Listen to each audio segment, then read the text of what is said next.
देखिए आज हम लोग जिस चैप्टर की तैयारी करेंगे वो चैप्टर है दो ध्रुवीयता का अंत। और आपको पता होना चाहिए कि ये चैप्टर आप तब तक नहीं जानेंगे जब तक शीत युद्ध के बारे में नहीं जानेंगे, कोल्ड वॉर के बारे में नहीं जानेंगे। अब कोल्ड वॉर आज से 2 साल पहले तक ना हमारे सिलेबस में हुआ करता था, लेकिन 2 साल पहले क्या किया गया, हमारे सिलेबस से खत्म कर दिया गया। उसके बाद भी आपको ये शीत युद्ध के बारे में जानना पड़ेगा। जब तक आप शीत युद्ध के बारे में नहीं जानेंगे, कोल्ड वॉर के बारे में नहीं जानेंगे, तब तक आप दो ध्रुवीयता का अंत जो चैप्टर है उसके बारे में आप नहीं जानेंगे। तो सबसे पहले हम जानते हैं कि शीत युद्ध का अर्थ क्या होता है, शीत युद्ध होता क्या है। इसी को हम इंग्लिश में कोल्ड वॉर के नाम से भी जानते हैं, कोल्ड वॉर के नाम से जानते हैं। तो यह होता क्या है, तो देखिए शीत युद्ध से अभिप्राय ऐसी स्थिति से है, ऐसी कंडीशन, ऐसी परिस्थितियां हो जाना जहां तनाव और संघर्ष तो होता रहता है, जहां तनाव होता रहता है, संघर्ष होता रहता है, परंतु युद्ध नहीं होता, वॉर नहीं होता। यहां सिर्फ ऐसे लगता है कि जैसे अब वॉर होगा, तब वॉर होगा, अब युद्ध हो जाएगा, तब युद्ध हो जाएगा, लेकिन कोई युद्ध नहीं होता है। युद्ध की संभावना हमेशा बनी रहती है, इसमें युद्ध की जो संभावना है हमेशा बनी हुई रहती है, लेकिन वास्तविक रूप से कोई रक्त रंजित युद्ध नहीं होता। रक्त रंजित युद्ध का मतलब यह है, ऐसा कोई वॉर नहीं होता जहां एक सैनिक दूसरे को मार रहा है, दूसरे तीसरे को मारना, मतलब इस तरीके का कोई वॉर नहीं होता, कोई वेपन्स का युद्ध नहीं होता, बस संभावना बनी हुई होती है। अब बात करेंगे इसके बाद कि शीत युद्ध का दौर कब से कब तक रहा। तो हम सबको पता है, देखो सेकेंड वर्ल्ड वॉर जो स्टार्ट होता है वो 1939 में होता है, 1945 में समाप्त हो जाता है। तो 1945 में समाप्त कैसे होता है, तो अमेरिका ने जापान के 2 शहर नागासाकी और हिरोशिमा पे न्यूक्लियर वेपन गिरा दिया था। न्यूक्लियर वेपन का नाम रखा था फैट मैन, लिटिल बॉय, गिरा दिया। गिराने के साथ ही सेकेंड वर्ल्ड वॉर समाप्त हो जाता है। अब सेकेंड वर्ल्ड वॉर में जिस खेमे में अमेरिका होता है उसी खेमे में सोवियत यूनियन भी होता है, यूएसएसआर जिसको हम कहते हैं, वो भी उसी खेमे में होता है। अब इन लोगों को लगता है जो कि जी अमेरिका अपने वर्चस्व को ये करने के लिए क्या किया, जापान के ऊपर न्यूक्लियर बम गिरा दिया अपने आप को ताकतवर दिखाने के लिए। तो उसी दौर से वहीं से क्या होता है कि इसी खेमे से 2 शक्तिशाली देशों का उदय होता है उस टाइम पे 1945 में ही। एक वो देश अमेरिका जिसको हम यूएसए के नाम से जानते हैं, दूसरा देश होता है यूएसएसआर, सोवियत यूनियन के नाम से जानते हैं। और 1945 से लेकर के 1991 तक के समय को शीत युद्ध के दौर के रूप में जाना जाता है।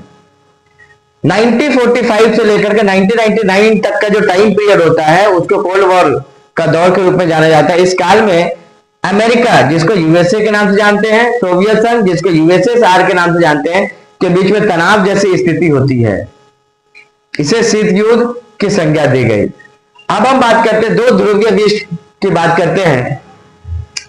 तो इसमें होता क्या है, तो अमेरिका और सोवियत संघ ने क्या किया, सोवियत संघ ने विश्व के 2 हिस्सों में बांट दिया था, अमेरिका और सोवियत संघ।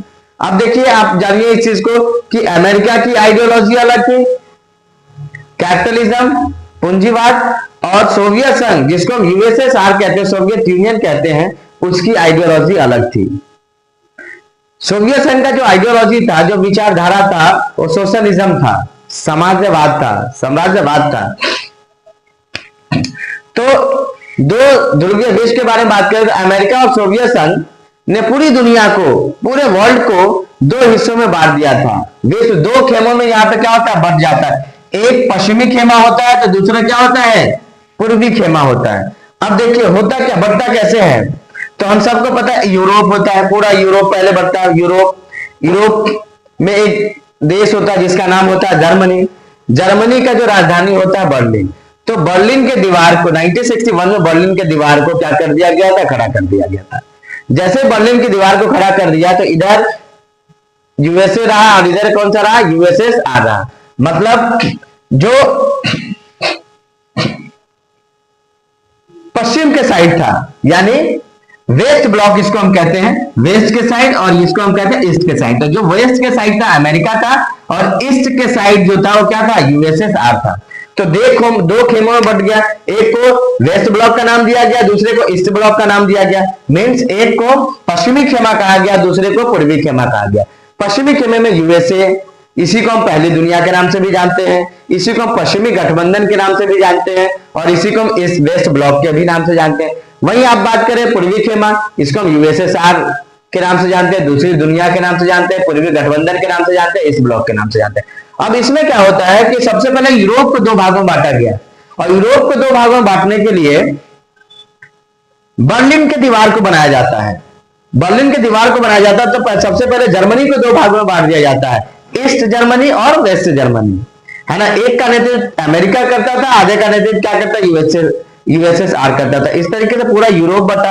अब इस बटने के बाद क्या होता है, पूरा जो टाइम चलता कोल्ड वॉर के टाइम पे, कोल्ड वॉर के टाइम पे होता क्या क्या है, तो हम सबको पता था कि कोल्ड वॉर के टाइम पे क्या होता है, युद्ध जैसी कंडीशन बना होता है दोनों देशों खेमों के बीच, पश्चिमी खेमा और पूर्वी खेमा, दोनों के बीच युद्ध जैसी कंडीशन बना होता है। ऐसा लगता है जैसे अब वॉर हो जाएगा, तब वॉर हो जाएगा।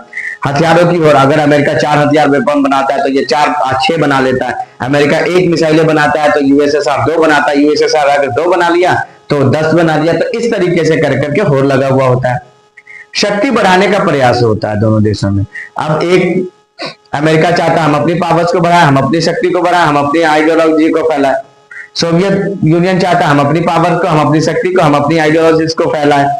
संघर्ष की स्थिति बनी हुई रहती है, तनाव की स्थिति बनी रहती है और भय का माहौल रहता है। पूरी दुनिया कर रहा था, पूरी दुनिया कांप रहा होता है कि पता नहीं कब वॉर हो जाए, थर्ड वॉर। इसमें यह नहीं, इस तरीके का कंडीशन हमेशा बना हुआ होता है। तो अब इसके बाद का टॉपिक हम बाद में करते हैं। Thank you.